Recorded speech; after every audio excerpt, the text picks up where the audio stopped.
Today, I'm speaking with Drew Delaware. Drew is a marketing leader, lifelong learner, and one of the most interesting people I've ever met. In this wide-ranging conversation, we dive deep into principles for effective leadership, including what you can learn from improv comedy, benefits of meditation, reading, innovative communication frameworks, and more. Hope you enjoy the chat.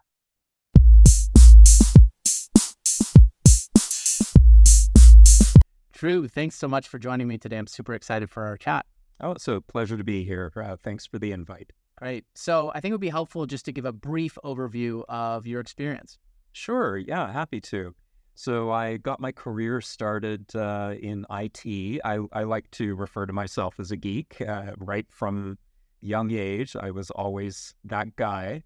And worked in IT for several years and then transitioned over into marketing and brought sort of my geek sensibilities into the marketing space. Been working in marketing ever since. Recently as a CMO in a B2B SaaS company, and have been working fractionally for the last couple of years, helping smaller startups get going with their growth marketing plans and setting them up for success. Then alongside that, I've been starting to do some leadership coaching and content building around the leadership space. The thing that strikes me is this obviously varied, disciplinary approach. One thing that's coming to my mind is skill stacking, and this notion that I can't remember. I think it was Tim Ferriss where I heard this was, it's really unlikely that you're going to be the best or the top 10% at any one thing. But once you start to stack these different skill sets like IT and marketing, okay, well, how many, developers then go into marketing, right? And then have that skill. In my case, I was a lawyer and then, went into building products and technology and stuff. So how do you think about skill stacking? And is that something you think about? Absolutely, one of my superpowers in marketing has been my tech background. Mm-hmm. It's helped me in many ways. It allows me to take a unique approach to data and multivariate testing and feel comfortable making some of the connections between disparate systems, which has come in very handy, especially when systems don't want to talk to each other. Mm-hmm. Also relationships with a product department or a CTO are stronger because I speak geek. I get credibility. I get what their lives are like to a certain degree. So I agree that what you refer to as skill stacking is super helpful in a career, and it's part of how I market myself as a marketer. Yeah. I mean, it really helps people stand out too, right? If they have these different experiences. I always say I've worked with a lot of product managers, and some are technical, some are non-technical, but I always say that they should just learn basics of, say, web development, right? Learn HTML, learn some JavaScript, do some backend stuff. You don't have to be on the path to be a developer, but it's going to give you that credibility and that shared experience where you can have stronger empathy with your teams, because you have a better understanding what's what it takes to build these products and how they're built. Right. So I found that really helpful. And empathy, there's something that is undervalued in the workplace. Yeah. Right. I like to say that soft skills have a branding problem. We call them soft. They don't sound important, but really those are the skills that build us into the leaders that we can be. And it's really important to spend time learning those skills. Yeah. So let's dive into that a little bit. Empathy. This is a word that gets thrown around a lot. I don't think people have a strong understanding, or some people don't have a strong understanding of what it actually means. What does it mean to you? To me, it means an ability to put myself into someone else's shoes and really take the time to think from their perspective. So if I have an ability to do that, and I've developed the skill set that allows me to do that, to temporarily detach from whatever my own agenda is in the current moment, then I can better understand, okay, what's really going on for this person? Mhm. You know, what is their goal here? Why are they holding on to whatever this issue is so hard? Or Mhm. and so to me, that's a really valuable skill to have in the workplace, because then when I communicate with that person, I'm able to use language that supports or understands the place that they're coming from, Yeah. as much as is possible. Yeah, I mean, people want to be heard also, right? Sometimes it just takes someone on the other side understanding their point of view and them feeling that, and then they're going to soften up. Let's say if you're having a conflict or differing opinion about an approach, what decision we should make, really even just the act of understanding where they're coming from, verbalizing it back to them can bring them closer to, not only will it help you, understand where they're coming from, but it also help you even persuade them even more, because they'll be more open to your ideas because they feel that you're working together collaboratively, right? Yeah, I love that you said verbalizing it back to them, because that's a step that a lot of people miss with listening. And listening is such a great example of a skill that people think that you just, I want to be a better listener. Okay, I'm just going to flick the switch in my brain and be a better listener. But there's actually skill to listening. And so a great example is what you just mentioned, by repeating back in your own words, here's what I heard you say, here's what I understand your position to be. That is a huge step in building trust, ensuring that you actually did hear them correctly, because sometimes we're listening through our own filters, right? So it gives the other person the opportunity to clarify and say, actually, no, that isn't what I mean. What I mean is X, right? And so you have that opportunity to work through whatever those layers are that might be clouding your understanding of each other. So what I'm hearing you say is that it helps to get... I see what you did. Cool. Yeah, let's talk about listening for a moment. I think about presence and being present. People want more presence, right? We're so distractible in today's world. We have really short attention spans thanks to the super pocket computers that we have and all the apps that are designed to game our attention. But presence, to me, you hear about these people that are so effective at evoking strong emotions in people, positive emotions. Bill Clinton comes to mind, right? There's just these people, Obama maybe, that when they're in the room, it's like, or you're talking to them, it's like you're the only two people in the room, right? And I think that what the superpower that they are turning on here is this ability to really connect with you, and listening is a tremendous, a big piece of that. Now, the other thing that we're doing, it seems to be, is we're so caught up in, what am I going to say next? Does this person think that I'm smart? Is there going to be an uncomfortable break in the conversation and we're going to lose our connection? And all these things can really inhibit getting into the moment and listening carefully. So what are some of the listening tactics that people use? I mean, there's no hack for this kind of stuff, but how do you train your mind to kind of get into it? Yeah, there's no hack, but there's certainly skills to it. And you talk about presence. I think of Steve Elizadeh, who is the CEO of Performance here in the Greater Toronto. Performance Auto Group. Yeah. Yeah. And he has that magical ability to when you're speaking with Steve, you feel like you're the most important person on the planet. And what a great feeling that is. And wouldn't we all love to be able to create that feeling in others? Yeah, that's definitely a skill to develop. Yeah. So you mentioned the self-talk.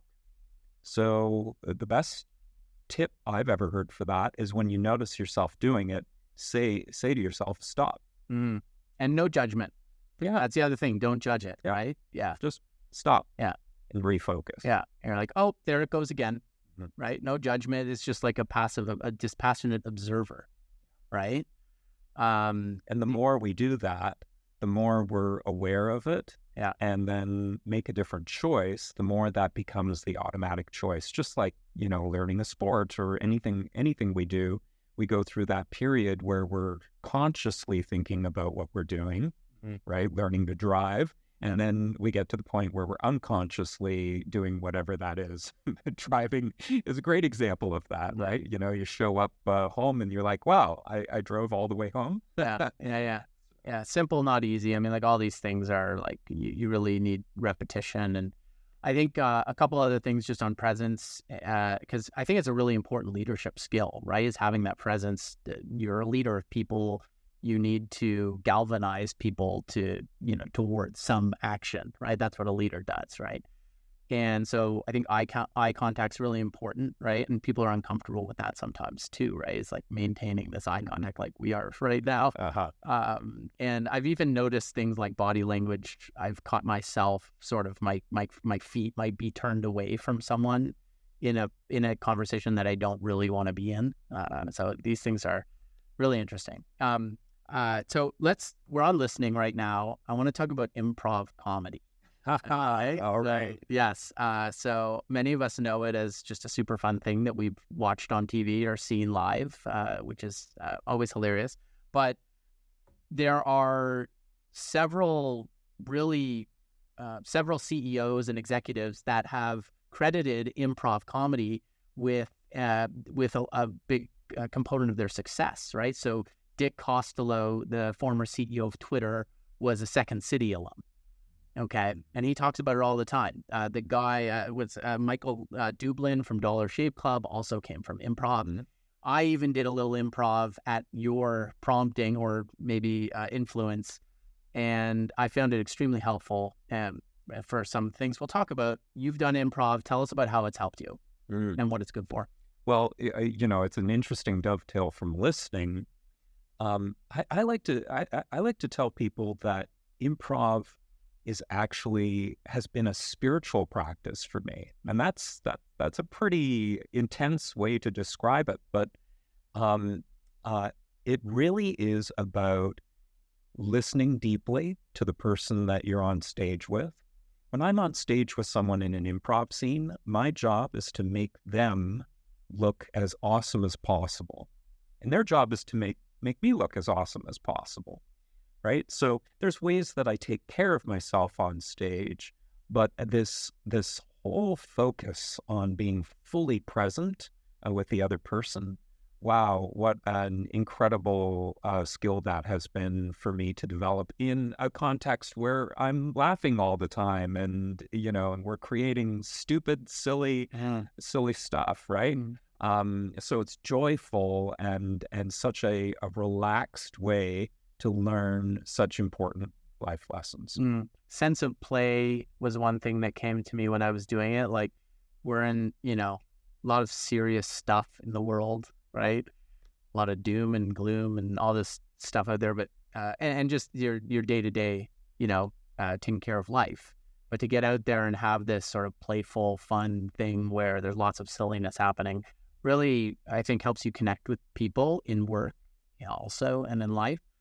The other concept which has gained some popularity is yes and, of course, which I find when you talk about language can be very effective in, again, persuasion, influence, when you're having a disagreement with someone or you're just trying to convey your point and using just simply substituting the word and instead of but, right? So do you have something that comes to mind with that? Do you use that? Well, you know, Ryan, how much I love words, and sometimes those little words we use can make such a huge difference. And versus but is such a great example. Yeah. And I think we all know this to a certain extent intuitively, but to be really conscious of how we use those words, substituting an and for a but, can be really powerful in certain conversations.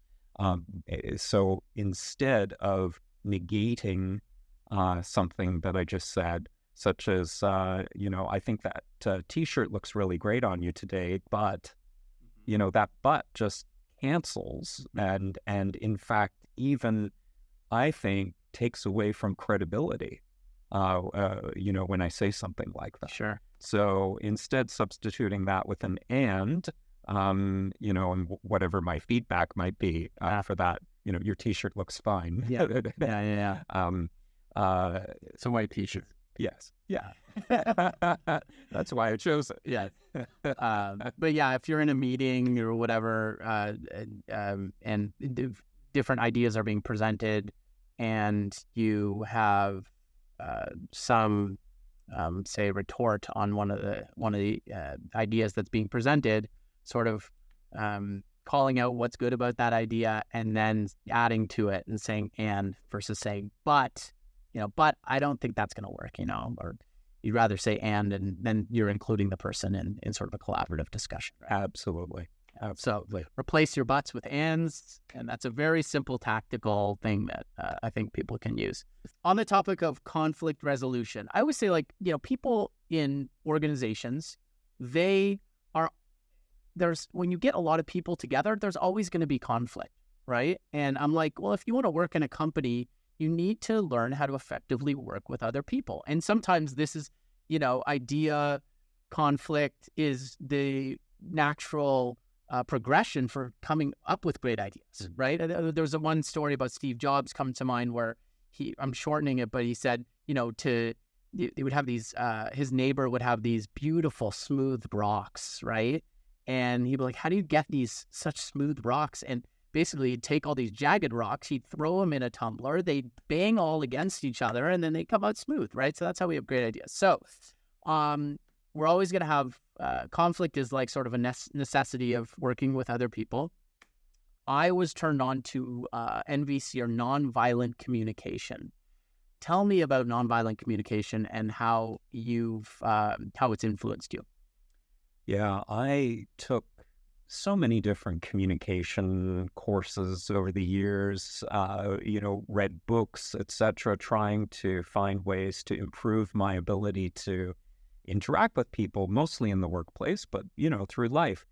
And nothing impacted me as strongly as NVC, nonviolent communication. I was really blessed to have an intro course when I was in Hawaii working for Kalani. And it really opened my eyes to how the language we use with other people can set up power dynamics that we don't even realize are happening. And so a lot of NVC, in my mind, is about how to structure an interaction in a way that empowers people, empowers their beliefs, is understanding of where a person is coming from without putting judgment into that interaction. One of the things that I found most eye-opening was that a lot of our positive feedback is actually forms of judgment, and we have to be really careful of our positive feedback. I tend to be, a smiley, optimistic, positive person. And if I'm continually giving positive feedback to someone and then it stops abruptly, right, that absence of that positive feedback is also that withholding of that, or pattern change there is a form of communication. So NVC really opened my eyes to a different way that we can structure feedback in particular, and express our needs, what we're witnessing in a really clean way, and do it in a way that is empowering of the other person.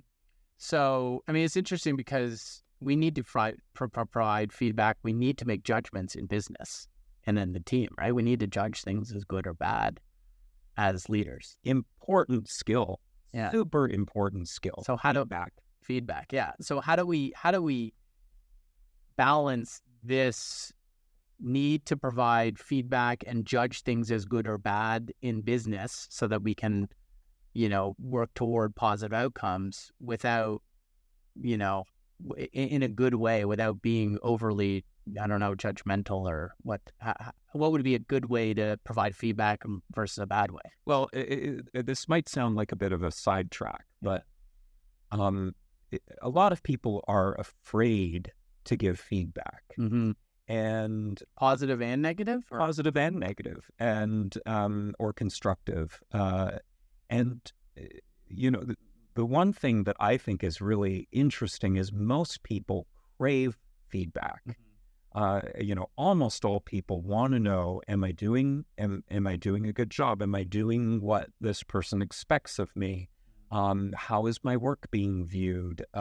Whatever their angle is on that, most people want feedback. Mm-hmm. And so having that awareness, coming back to your question, having just that awareness of everybody that I work with wants me to give feedback, and it's an important role that I play, whether I'm a manager or even as a colleague, to give feedback to the people that are around me, because that's how we're all going to grow. Having that awareness sort of running in the background helps us get over that hump of, hey, these people want feedback from me. So then the next question is, how do we provide effective feedback and provide it in a way that is affirming of the person that we're working with? And that's not tiptoeing around the feedback, soft pedaling, putting it in a cute, fluffy package, and there's that classic, like, the feedback sandwich. I'm not so sure about the feedback sandwich, right? It's like, say something really nice first, and then say your constructive thing, and then end with something really nice.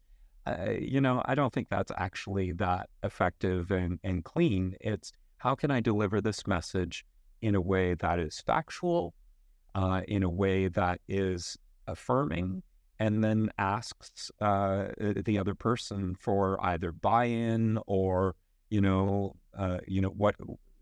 what's your perspective on this, right? It shows openness that they have a different perspective, and provides the openness for them to give that perspective. Yeah, a lot to unpack there. I think that one of the key insights on giving feedback, is that, and this kind of goes to the judgment piece, right? And I learned this from Stoic philosophy of, things are neither good nor bad. It's our judgments that make it so, right? Something could happen that's just an objective thing that's happening, mm-hmm. right? We judge it as good or bad, right? And things that we might think are always bad, there's often a perspective that can frame it in another way, and it really. So with feedback, though, even so, say you're providing feedback to one of your direct reports, that feedback is your opinion, right? And so I'm giving my opinion to you. You don't have to agree with it, right? But you should know that that's my opinion. And of course, your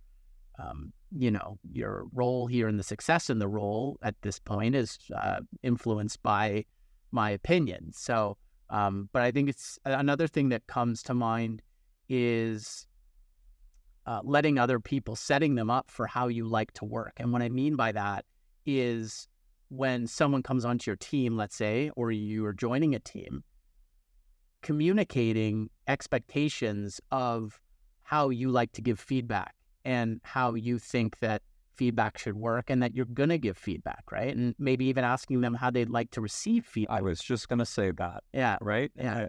Talking openly about, hey, feedback is really important on this team. Mm-hmm. And so tell me about how you are with receiving feedback. Receiving feedback is a skill. Yes. That's a different skill set. Yeah. Right? Having the openness, breathing through it, mm-hmm. taking the time, asking good questions about the feedback if you need for thanking the person for the feedback. And it's hard to give the feedback. Absolutely. Right? And you want people to feel comfortable. I mean, if you're a high growth person, you want people to feel comfortable giving you feedback. You don't have to agree with it, mm-hmm. but it took courage for them to give it to you, right? And so to loop back to NVC as well, in that feedback, there can be sometimes feedback is an opinion, and sometimes it's factual. Yes. Like, We didn't hit our goal. right. Or the last 3 times I asked for a deliverable, it was delivered late. Yes. Right. That's a factual opening, Yes. as far as feedback. Yeah. And so NVC would say, okay, and the impact on me or the impact on the organization is X. Mm-hmm. Right. Yeah. What do you need here? Yeah. This is our need. Our need is, the organization needs to be able to rely on you to deliver your component, because otherwise it backs up this, all of the rest of the production. Mm-hmm. So, this is our need is when we have a deliverable with a date that it comes in on time. What do you need, in order to meet this expectation? Yeah. So one more piece on feedback. There's, over the last few years, there's been a lot of content and a movement towards sort of like radical honesty. I mean, there's Kim Scott's book, Radical Candor, which many are familiar with. Ray Dalio has also been outspoken on this. Fantastic book, Principles, quite a dense read, but really good book. And he promotes radical honesty, which I think even goes a little further than radical candor. It's like, just, we need to be providing raw feedback all the time, and people need to be able to handle it, or they're in the wrong place. Like, that's kind of his approach. Where do you sit on this? Obviously, candor is part of your philosophy. But some people are not able to take candor in the same way that other people are. Like, you can't, it's not a one size fits all, right? I think we need to pair EQ with radical candor. So yes, absolutely. If I'm holding a piece of feedback from a team member, that's not healthy. So of course I need to be communicating it. And I'll say we need to be adult about these sorts of things. We need to have that conversation and not shy away from having that. And how about if we have those conversations in ways that are, higher EQ, that, developing the skills to be able to have that conversation in a healthy way that lets our team member know that we care about their ability to perform. We care about them as a person, while still delivering whatever it is factual that we need to deliver as feedback. So I find radical candor and Ray Dalio's principles to be on point, and maybe a tad too aggressive in the approach that I think a lot of people are taking to it. Yeah. Maybe not even the author's intentions. They may be brilliant at that because they've been doing it for a long time. Yeah. Well, I think things are often more nuanced than, our brains can only pick up so much, and we're always looking for shortcuts, right? And in this case, I think it's more nuanced, right? So let's move to another topic that I think really helps us with all of this. And I think that all these things really build on each other. We talk about presence, we talk about listening, improv, feedback. All these things are like related. And another thing that's related to this is meditation. So meditation, I think, has gained a lot of popularity over the last, decade or so, hitting a little more mainstream, but I think still less than 10% of the population has a meditation practice. And when I say practice, I mean doing 5 minutes a day, right? Nothing major. Sometimes it's just a nice break. And you've actually recorded a meditation album called, you've actually recorded a meditation album called Wake Up and Meditate, right? And so tell me about how meditation has made a difference for you, and we'll go from there. Yeah, no, sure. I always wanted to have a meditation practice, and I just could not find a way to get it to happen.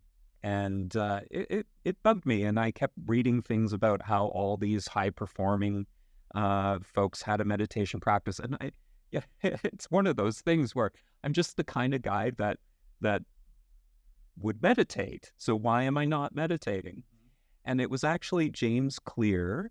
Before he wrote Atomic Habits, he had a really great blog and newsletter that I subscribed to early on. And when I learned about the concept of habit stacking, it was habit stacking that finally got me to have a regular meditation practice. And funny enough, what I stack it with is when I first open my eyes in the morning, when I wake up.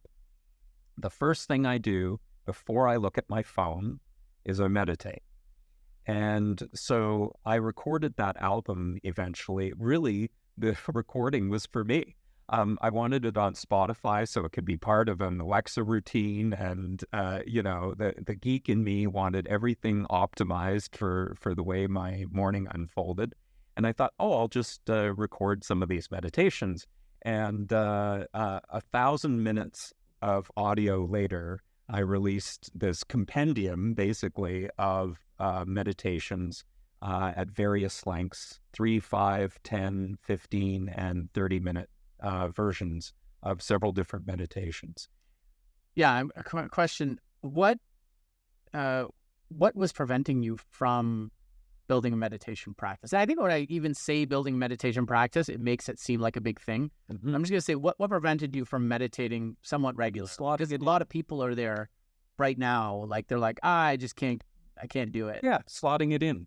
Where's it going to go, right? Mm-hmm. You get into the day, I have this, I have that, I want to do this, I get distracted by that. And so having it have a place, a specific place that I know where and when it happens, that's what finally got me to do it. And what better time than when I first wake up before I look at my freaking phone. Yeah. Right? Yeah. And in fact, there's a whole bunch of things that I do now before I look at my phone. So after I meditate, I have a daily reader, and then I journal. I do 1 page of journaling about, what that inspired in me for that day, or whatever I need to process. 3 things I'm grateful for, what's going to make the day great. And so that's my journaling practice. I do a little bit more reading, and then I do some very light yoga, and then off I go into my day. So I call it my boot up sequence. Yeah, that's good. I think that what's striking me as building, it's really important to build a routine for your life. And these are things that it's like working out or eating healthy or whatever, right? You need to do these things repeatedly over time in order to set yourself up for success. So journaling is a really common one, getting a good night's sleep, meditation, exercise, some reading. I take a walk in the middle of the day. I think that one's really important to me. Take a walk for 20 minutes, 1 p.m. Your head has been in Zoom meetings for a few hours. You need to get outside and take 20 minutes so that you can recharge your cognitive functioning and be better for the afternoon, right? So what would you say to people who actually, what do you think that meditation does for people? Like when people think of meditation, I've often heard them say, well, I can't just shut off my brain, right? And I'm like, whoa, that's like not what meditation is at all. It's actually just more about having awareness of consciousness, like what's happening, right? And so we talk about presence and listening and all these things, and I think that meditation's super important there. So if I was someone you were trying to your goal was to get me to meditate, how would you approach me? Interesting. Yeah. I think it's a very personal choice. And actually, I was thinking of the comparison with yoga.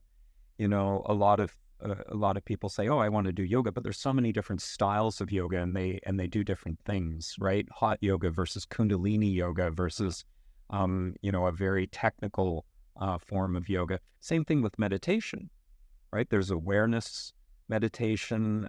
There's meditation where we're clearing our mind and letting thoughts float off. Whenever we recognize that we're thinking, we're letting that float away and coming back to whatever our focal point is. Mantra, there's like mantra or Mantras. I really love active meditations. Meditations where you're doing a repetitive action, whether that's using prayer hands, moving them, or tapping. There's several different types of active.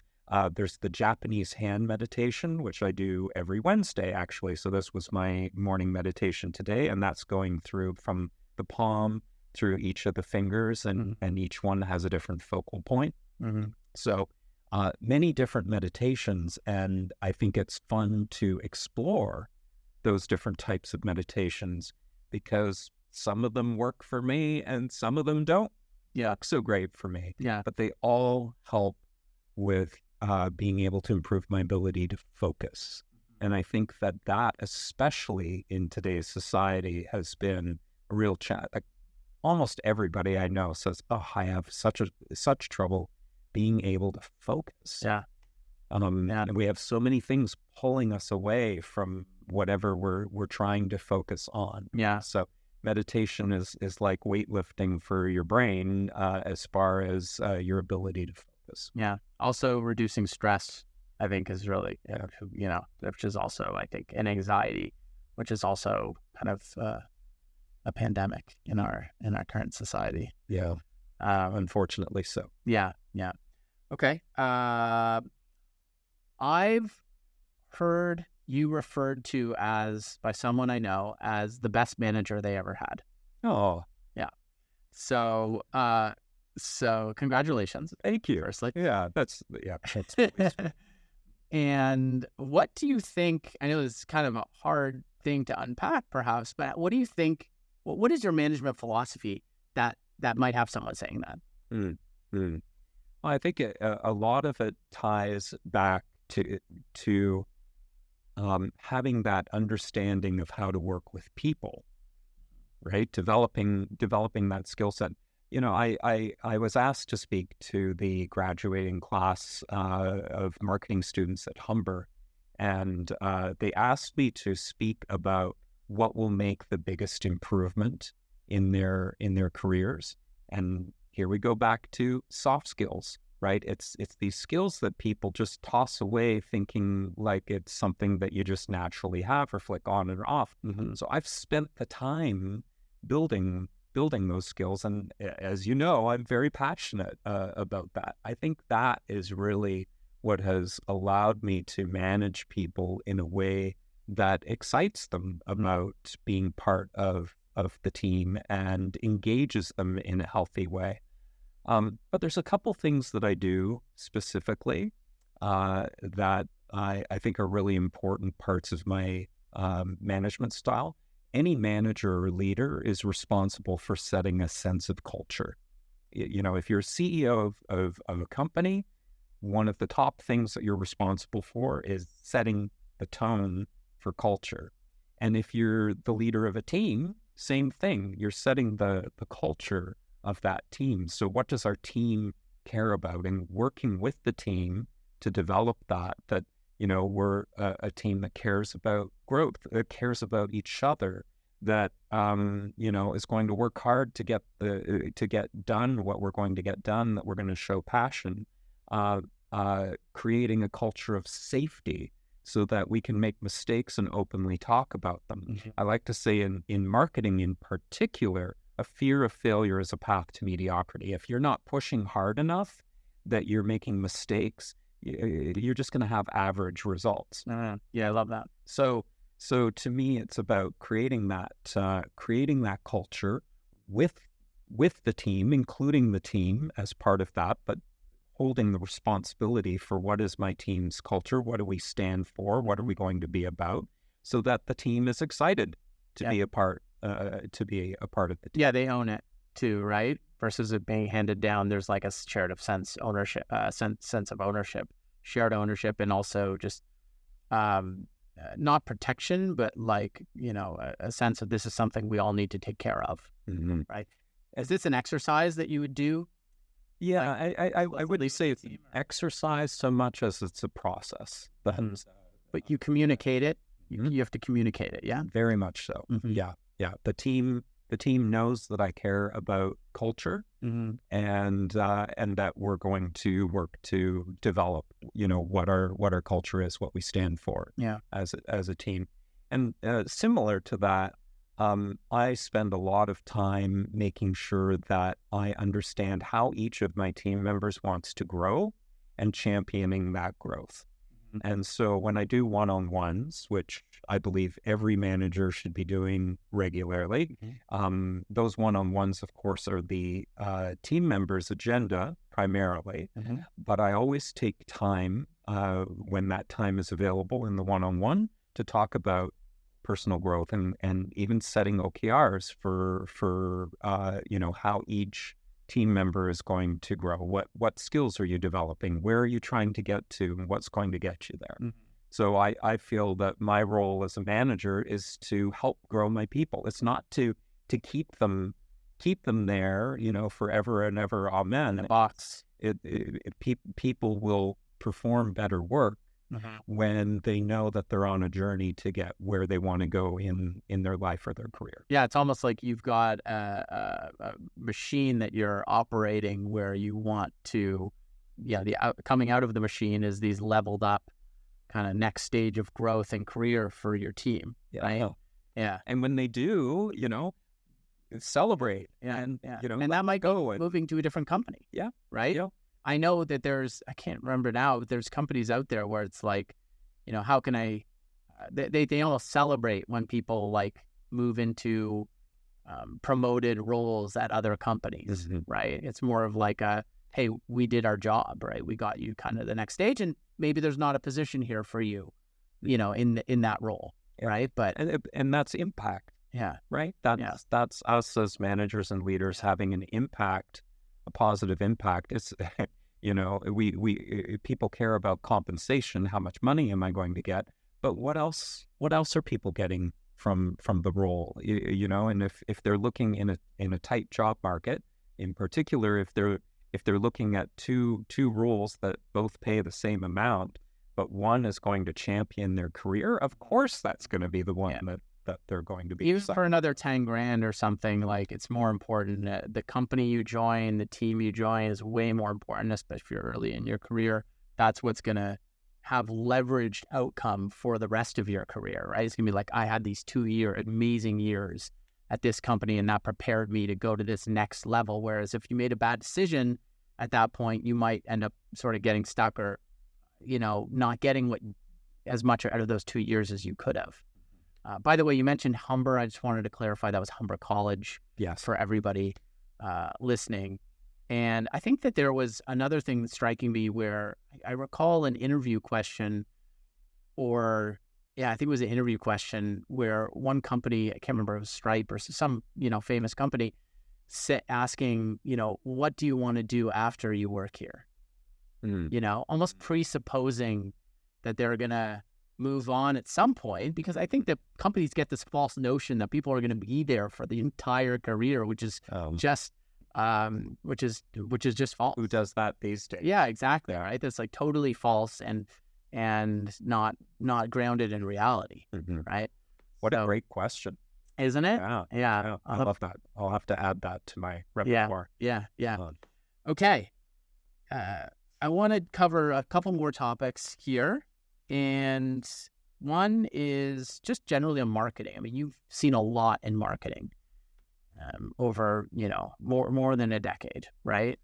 Much more than a decade. We won't get in. I don't like saying the number anymore. Yeah, it's weird. We'll keep it under wraps. But what have you seen from where marketing started to where we are now? Obviously, tactics change as technology changes. And I'm not really talking about that kind of stuff. I'm talking about the timeless stuff that, and maybe it's a little bit tactical as well, but it's a very noisy world now, and it was before too, right? What can companies do to become first in the mind of their buyer? Because I think that's what marketing is. Becoming first in the mind of the consumer, becoming first in the mind of the the segments that you're targeting and so forth. So where did it start? Where did we come from, and where are we now? Well, I think one of the biggest changes that's happened is that we have an incredible amount of data available to us, and I'll speak to targeting in a moment, because I think targeting is a really important story about what's happened and is happening. But I like this trend that chief marketing officers are starting to be renamed chief market officers, which is about understanding the market and thinking of the people that are behind all of these numbers. You can look at a set of Facebook ad results or go into Google Analytics and forget that behind every one of those numbers is a person.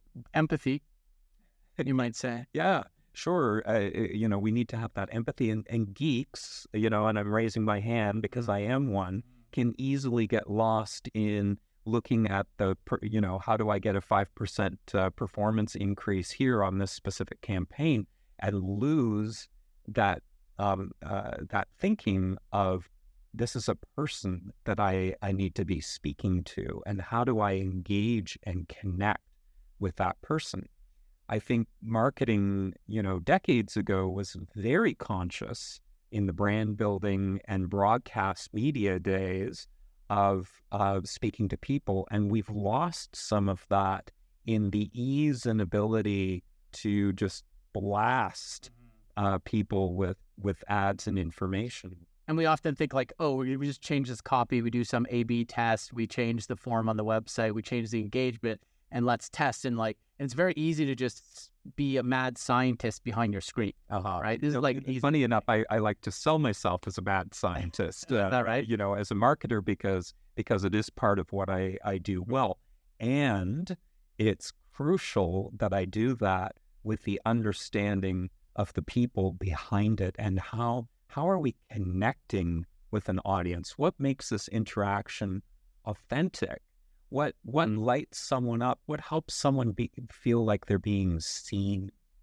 So the other piece that I think is really crucial today is that marketing became more targeted, and got to the point where you could almost find an audience of one on, I'll use Facebook as an example, finding very specific, find me 20-year-olds who like soccer and, have this particular faith and live in music, right, and get a really, really narrow audience, and you could find them. And that enabled a lot of small and medium-sized businesses to run some really impactful marketing campaigns and build brands. But that's disappearing because Meta and Google, they're shutting down a lot of these abilities to target people, and it's becoming more and more just trust our black box. Google maddeningly is removing so many of the tools that we used to use to find junk traffic, right? Like, oh, look at all these people who are typing this word in and coming to our website, and that word is irrelevant, right? We're going to put that in as a negative keyword. Well, those reports that we used to use for that, they're disappearing, right? And they're saying, just trust the black box, which to me means, we we want you to spend on this junk traffic. And it means that we're getting more and more broadcast. So I don't know about you, Ryan, but I'm starting to see a lot more ads targeted to me that have zero relevance. Yeah, me too. Yeah. And it's especially on Twitter. Like, I spend a lot of time on Twitter, and most of the ads I see are not really that targeted, and that might be Twitter's algorithm. I don't know. They're probably a bit less. But it's happening everywhere. And so I'm curious if that means that we are bouncing back to a more broadcast-oriented world where, the big brands win by default just because they can, pound the money. Yeah.